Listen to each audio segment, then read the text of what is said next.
it's Eric. Selling my 1997 FJZ80 80 Series triple lock 40th anniversary Land Cruiser on Bring a Trailer, and I wanted to make a quick little video to show off the ScanGaugeII. The ScanGauge basically has a lot of cool digital metrics that you can customize any way you want. So I'm driving down the interstate in Indianapolis on 465 or on State Road 37. And obviously, you know, this is a 26-year-old car. It's got an analog speedometer, an analog tachometer, voltage gauge, temperature, all that stuff. So the ScanGaugeII, and it's mounted with a Wits End ScanGaugeII bracket, which deletes the little storage area right above the radio that you really can't fit anything into except for some toothpicks. So you get full visibility from the driver's seat. I'm 6'4", and I can see the entire radio screen, with the exception of maybe a quarter or an eighth of an inch of the top upper right.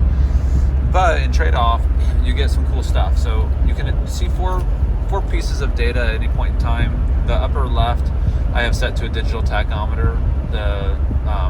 The lower left, I have the horsepower. The upper right, I have digital speedometer. And right now I'm driving 44.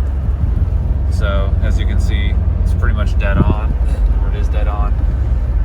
And then it has an instant fuel gauge in the lower right. You can change that to like a trip computer. You can do it to like average fuel economy on a trip A, trip B.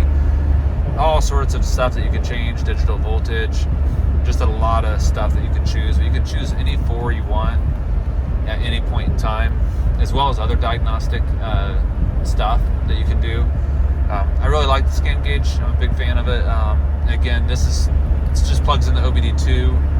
You know, this is a 1996. I think OBD2 came out in 1990. I think it was 1996. May have been 95, but definitely 96. It became a standard. So this is obviously 96. So it plugs right in, and you get all sorts of cool digital metric stuff that you would have on a modern car. MID screen in the center stack somewhere up in the analog panel. But I really like this. I figured I'd just kind of show it off. Driving right now, and I have recording with my iPhone, so I don't have an extra hand to kind of go through all the settings, but it doesn't really matter. You can kind of do your own research on it. They're pretty inexpensive. I think they're like $150, $200. The Wits End adapter is probably another $50, and then, just take your time to put it on. There is a little bit of setup required. You choose the car that you want. The reason I'm test driving the car and showing it off is because I was trying to I looked up on Edmunds.com how much horsepower this vehicle has from the factory and what RPM it was set at. And so on the Edmunds.com printout, it said that it had 212 horsepower at 4,600 RPMs.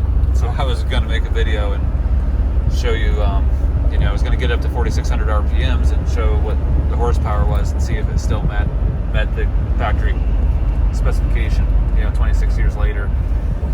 But unfortunately, I've been driving around for about a half an hour or so, and I just can't get the car to 4,600 RPMs because of traffic. It's rush hour, and I'm in the city. If I had a trailer or I was going up a hill, I think I could get it there, but with I got it up to 65, 70 miles per hour, but I couldn't get over 2,500 RPMs because it was just in overdrive and smooth sailing. So I just couldn't get it up to 4,600 RPMs, or I couldn't even get over 3,000 RPMs. It was just an easy, flat Indiana drive. So right now I'm at an idle. It says it's running at 9 horsepower, idling at 600 RPMs, no miles per gallon, obviously. So it's a cool tool. And then you can just kind of hit these buttons and kind of cycle through. There's voltage, 13.6 right now. So I'll go and shut the video off because I'm at I'm at an intersection at the moment. But quick little video showing off the ScanGaugeII in my 1997 FJZ80 40th anniversary triple locked Toyota Land Cruiser for sale on Bring a Trailer. Thanks for watching.